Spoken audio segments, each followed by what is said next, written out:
gbogbo ènìyàn ló ṣọ́ ti ṣẹ̀, tí wọ́n ti kùnà ògo Ọlọ́run.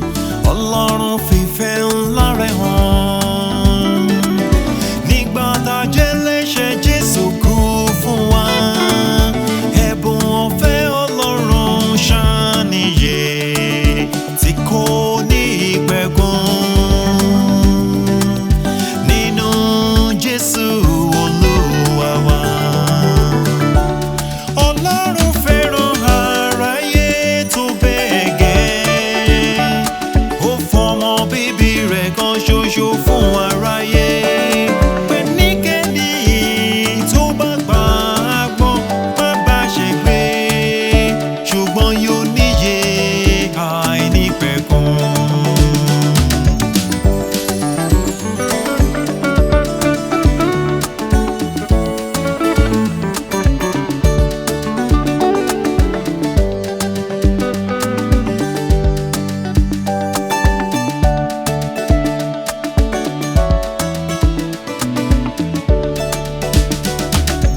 Ènìyàn burúkú á lọ sọ́run àpáàdé, àtòrílẹ̀-èdè tó gbàgbé Ọlọ́run wọn.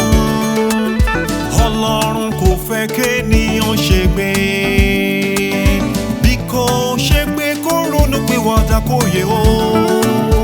Ẹ̀bùn ọ̀fẹ́ Ọlọ́run ṣàníyè tí kò ní ìpẹ̀kun. Nínú Jésù Olúwa wa.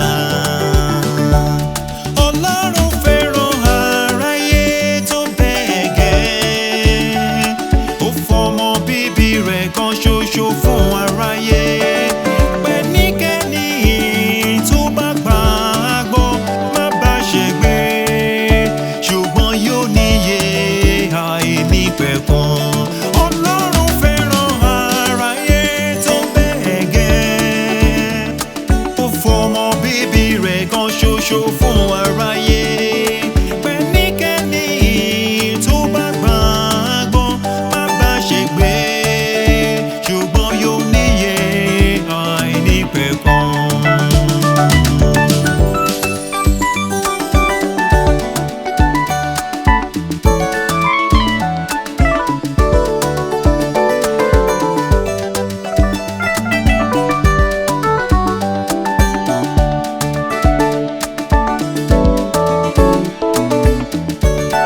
Ìfẹ́ Ọlọ́run ga sí mi, ó ga sí ọ.